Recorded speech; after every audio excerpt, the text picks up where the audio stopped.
లోక్సభ ఎన్నికల మూడో దశ పోలింగ్ దేశవ్యాప్తంగా పలు రాష్ట్రాల్లో ఎల్లుండి జరగనుంది. బెంగాల్లోని 5 నియోజకవర్గాల్లో ఓటింగ్కు భారీ ఏర్పాట్లు జరుగుతున్నాయి. ఆ రాష్ట్రంలోని అధికార పార్టీ టీఎంసీతో బీజేపీ తలపడుతోంది. అభ్యర్థులు ఇప్పటికే విస్తృతంగా ప్రచారం చేశారు. ప్రధాని మోదీ, సీఎం మమతా బెనర్జీ మధ్య మాటలు తూటాలు పేలాయి. బెంగాల్లో ఇవాళ సాయంత్రంతో ప్రచారం ముగియనుంది.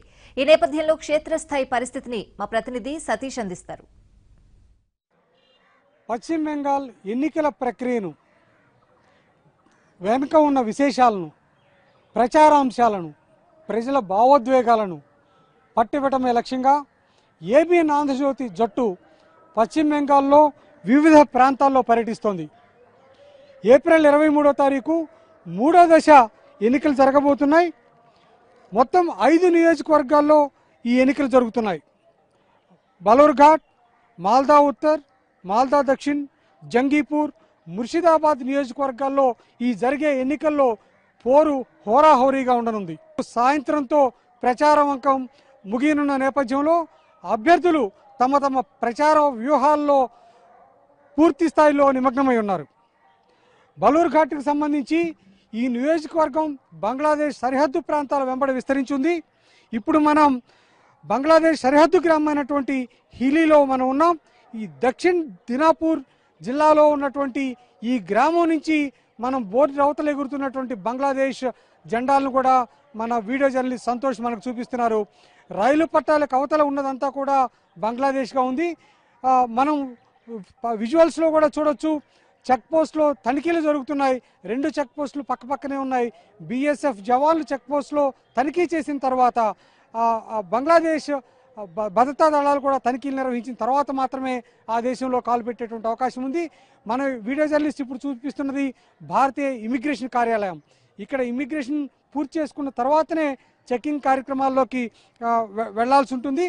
మొత్తం మీద ఈ సరిహద్దు ప్రాంతాలకు సంబంధించినటువంటి వాద ప్రతివాదాలు, నదీ జలాల పంపిణీ వివాదాలు కూడా చాలా కాలంగా ఈ నియోజకవర్గ ప్రజలను ఇబ్బంది పెడుతున్నటువంటి అంశంగా కూడా మనం ఈ సందర్భంగా ప్రస్తావించుకోవాల్సి ఉంటుంది. ప్రధానమంత్రి మోదీ నారాయణపూర్లో బహిరంగ సభలో ఆయన అశేష ప్రజానీకాన్ని ఉద్దేశించి ఆయన మాట్లాడారు.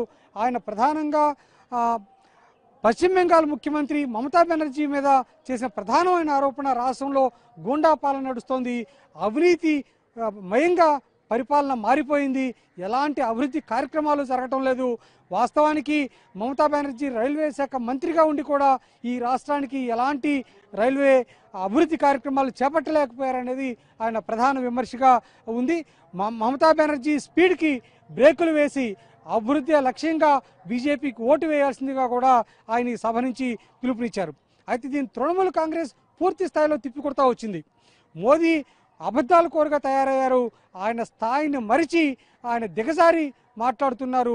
ఆయన చేసే ఆరోపణలు పూర్తిగా ఎలాంటి ఆధారంలో లేనటువంటి ఆరోపణలు అని చెప్పి తృణమూల్ కాంగ్రెస్ కొట్టిపారేస్తుంది.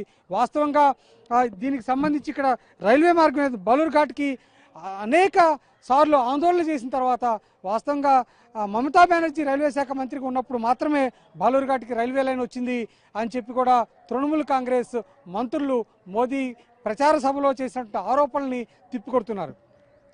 మొత్తం మీద ఇక్కడ ఈ నియోజకవర్గం ప్రజల్ని మనం గమనించినట్లయితే ప్రజల్లో పరస్పర ఆరోపణలు జాగ్రత్తగా ఆలకిస్తూ ఇప్పటికే ఓటరు తమ నిర్ణయాన్ని పదిలంగా తీసుకున్నాడా అనేది మనకు అనిపిస్తూ ఉంది. అనేక మందితో మాట్లాడుతున్నప్పుడు రాష్ట్ర ప్రభుత్వ పాలన మీద ఎంత వ్యతిరేకత అయితే చూపిస్తున్నారో అదే సమయంలో మోదీ పరిపాలన తీసుకొచ్చినటువంటి అనేక అనర్థాలను కూడా ప్రజానాయకం ప్రస్తావిస్తుండటం ఈ సందర్భంగా గమనార్హం. అలాగే రేపు 23వ తారీఖు జరగబోయే ఎన్నికల్లో మాల్దా ఉత్తర్, మాల్దా దక్షిణ్, జంగీపూర్, ముర్షిదాబాద్ ఉంది. దీనిలో జంగీపూర్ నియోజకవర్గాన్ని మనం ప్రత్యేకంగా ప్రస్తావించుకోవాల్సిన అవసరం ఉంది. దీనిలో 7 అసెంబ్లీ స్థానాలు ఉన్నాయి. ఇక్కడ 2004 నుంచి 2012 వరకు ప్రణబ్ ముఖర్జీ ఈ నియోజకవర్గానికి ప్రాతినిధ్యం వహించారు. ఆ తర్వాత 2012 నుంచి ఆయన కుమారుడు అభిజిత్ ముఖర్జీ ఈ నియోజకవర్గానికి ప్రాతినిధ్యం వహిస్తుండటం గమనార్హం. ఈ సందర్భంగా ముర్షిదాబాద్ కూడా మనం ప్రస్తావించుకోవాలి. ముర్షిదాబాద్లో 7 అసెంబ్లీ స్థానాలు ఉన్నాయి. ఇక్కడ 2014లో సిపిఎం అభ్యర్థి గెలిచారు. దీనిలో 50% పైగా ముస్లింలు ఈ నియోజకవర్గంలో ఉన్నారు. ఇక్కడ సిపిఎం, కాంగ్రెస్, టీఎంసీ ప్రధానంగా పోటీ పడుతున్నాయి. హుగ్లీ నదీ తీరంలో ఉన్నటువంటి ఈ నియోజకవర్గానికి సంబంధించి విశేషమైన అంశం ఏంటంటే కోల్కతా ఒక చిన్న పల్లెగా ఉన్న కాలంలోనే ముర్షిదాబాద్ నవాబులు పశ్చిమ బెంగాల్ని ఏలినటువంటి కాలం. ముర్షిదాబాద్ అప్పటి నుంచే ఒక పట్టణంగా వెలుగొందినటువంటి పురాతన చరిత్ర కలిగినటువంటి పట్టణంగా కూడా మనం పేర్కోవాల్సి ఉంటుంది. ఏదేమైనా ఈ 3వ దశ పోలింగుల్ని మరింత ప్రశాంతంగా కట్టుదిట్టంగా నిర్వహించడానికి భద్రతా దళాలు పెద్ద ఎత్తున చర్యలు తీసుకున్నట్టుగా కూడా మనకి స్పష్టమవుతోంది.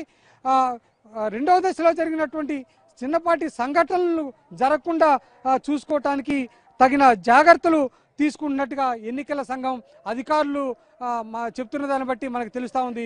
మరింత భద్రతా దళ సిబ్బందిని మోహరించే దిశగా అడుగులు వేస్తున్నట్టుగా కూడా మనకు తెలుస్తూ ఉంది. దీనికి సంబంధించి బాలూర్ఘాట్లో కూడా ప్రధానంగా తృణమూల్ కాంగ్రెస్ బీజేపీ మధ్య పోటీ ఉన్నప్పటికీ ఆర్ఎస్పీ కూడా ఒక ప్రధానమైన పోటీదారుగా ఉంది. వీళ్లతో పాటుగా వామపక్ష గ్రూపుల నుంచి కూడా పోటీదారులు ఈ నియోజకవర్గం నుంచి ఉండటం ప్రధానమైన విశేషంగా చెప్పుకోవాలి. ఆర్ఎస్పీ సిపిఎం మద్దతుతో పోటీ చేస్తోంది. ఆర్ఎస్పీ తృణమూల్ కాంగ్రెస్ని బీజేపీని ఓడించండి అనే నినాదంతో పనిచేస్తుంటే వామపక్ష గ్రూపుల నుంచి పోటీ చేస్తున్న అభ్యర్థులు కూడా తృణమూల్ కాంగ్రెస్ బీజేపీని ఓడించి ఈ రాష్ట్రాన్ని దేశాన్ని రక్షించండి అనే నినాదంతో పనిచేస్తున్నాయి. అయితే ప్రజలు ఎవరి వైపు నిర్ణయం తీసుకుంటారు, ఎవరిని గెలిపిస్తారనేది వేచి చూడాల్సిన అంశంగా ఉంటుంది. Over to Hyderabad studio.